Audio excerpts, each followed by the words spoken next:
Bonjour chers apprenants. Dans cette vidéo, je vais vous expliquer la nouvelle leçon de la géométrie. C'est la symétrie centrale. Pour le titre, ça vous dit quelque chose. Et voilà, la dernière partie de cette leçon, c'est les propriétés de la symétrie centrale.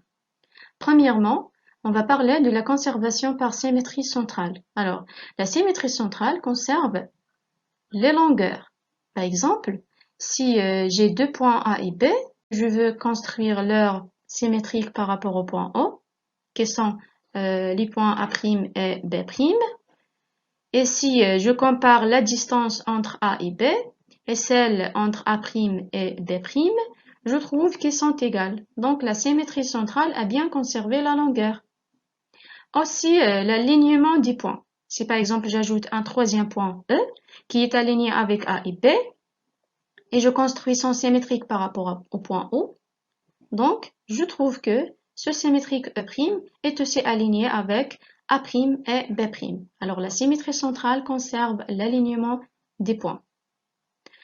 Troisièmement, les mesures des angles. Si par exemple j'ai un angle EFG mesurant 60 degrés, et si je construis son symétrique E', F', G' par rapport au point O, je trouve que ce symétrique a bien la même mesure.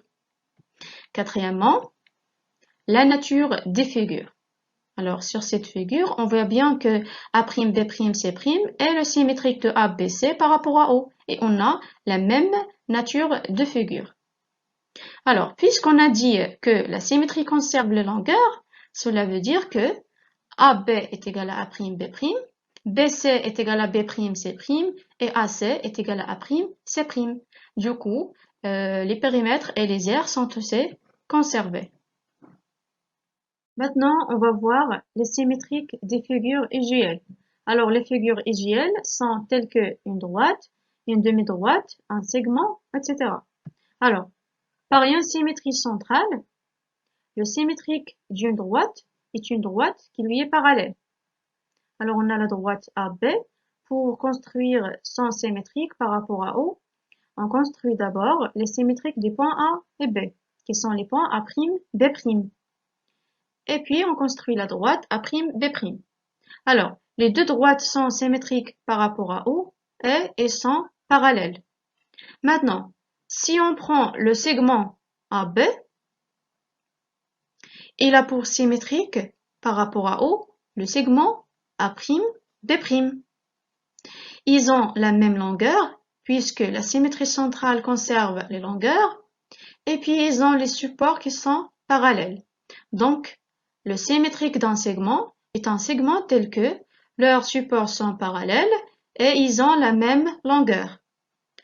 Maintenant, pour la demi-droite, on a la demi-droite BA. Son symétrique par rapport à O, c'est la demi-droite B', A'. On a les deux origines B, B' de ces deux demi-droites qui sont symétriques par rapport à O.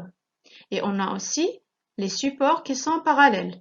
Donc, le symétrique d'une demi-droite est une demi-droite telle que leurs supports sont parallèles et leurs origines sont symétriques.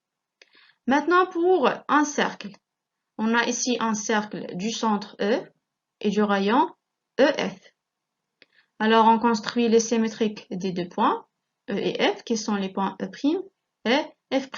Donc, le symétrique de ce cercle par rapport à O, c'est le cercle du centre E' et de rayon E', F'. Et on remarque que les deux cercles ont des centres qui sont symétriques par rapport à O et ils ont les mêmes rayons. Donc, le symétrique d'un cercle est un cercle de même rayon et dont les centres sont symétriques. Et finalement, pour les angles, l'angle EFG mesurant 60 degrés a pour symétrique par rapport à O un angle E', F', G' de même mesure. Alors, le symétrique d'un angle est un angle de même mesure.